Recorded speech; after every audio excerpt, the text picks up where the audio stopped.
What was in your grocery cart the last time you went shopping? Whether you know it or not, you probably selected a genetically modified product. Well, DNA, it's natural. It's the building block of life.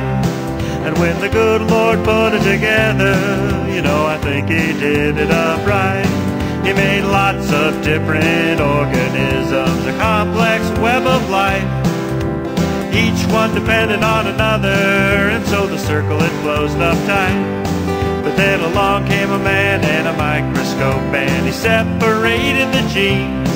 And when he put them all back together, he made lots of strange, unnatural things. And now food crops grow on the ocean floor, cows that grow on trees. Now the ranchers gaze while their oysters graze on grass that depends on a hormone spray. In our genetically modified world, in our genetically modified world.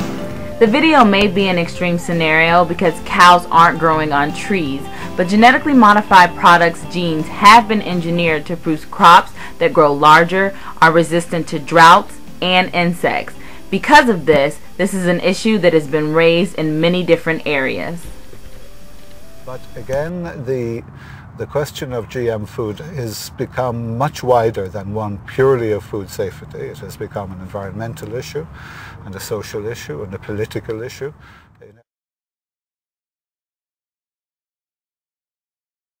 GM foods really did not become relevant to society from about 1996, but now there's still no legislation requiring manufacturers to label their foods genetically modified.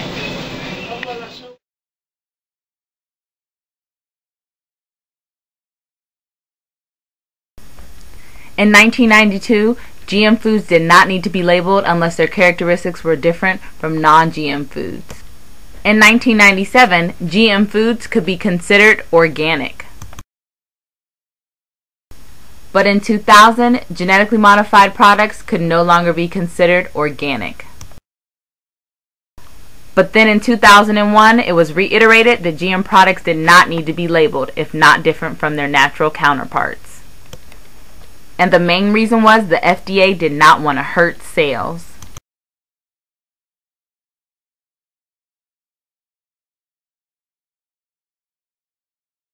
The bottom line is I should know where my food comes from and what is put in it, but the government thinks otherwise.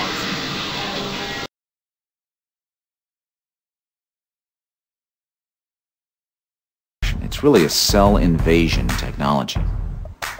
You know, people have heard they're taking a flounder gene and putting it in tomato so the tomato can last in cold temperatures. But people don't ask, how does that flounder gene get in that tomato? How does it get in there? And what really happens is the only way you can do it is to invade the cell of the tomato and deposit the flounder gene. Well, what's good at invading cells? Bacteria and viruses. Don't worry, researchers are not inserting germs and diseases into GM products, but there is no way to tell if there will be long-lasting health effects.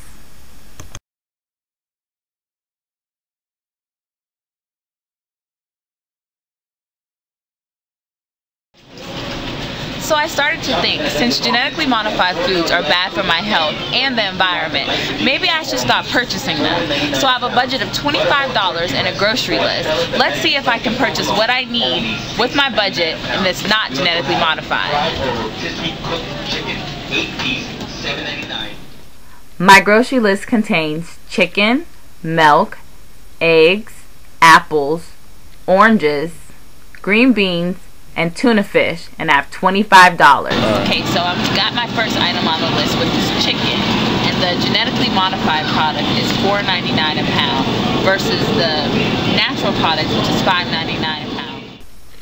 1 pound of organic apples was $1.99 versus GM apples, which were $1.49.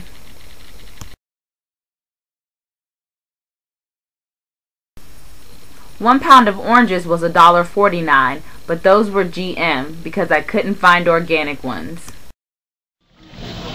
So I'm gonna get some tuna fish, and this is a pack of 4 for $3.99, which is genetically modified and processed. But they do have organic tuna fish, which I did not know, but it's $1.79 a can. So got to get 4 to make sure they're equal. My options for green beans were canned or fresh. Canned was 69 cents and already prepared. A dozen GM eggs were $1.99 versus $5.99 for organic eggs. And milk, genetically modified, was $2.69 for a half a gallon versus $4.59 for organic.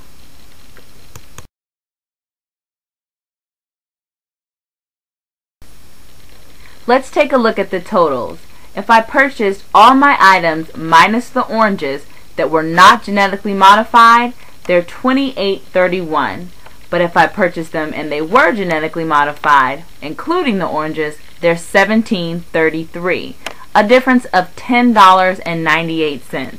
If I'm pinching pennies, I'm definitely going with the genetically modified products, especially since I don't even know because they're not labeled. Usually when I go grocery shopping, I'm able to get everything on my list and stay within my budget. But today when I decided to shop and not buy anything genetically modified, I just couldn't do it. Tell us what you think about genetically modified products and what you would do in your nation. Go to mynationonline.com to submit your blog.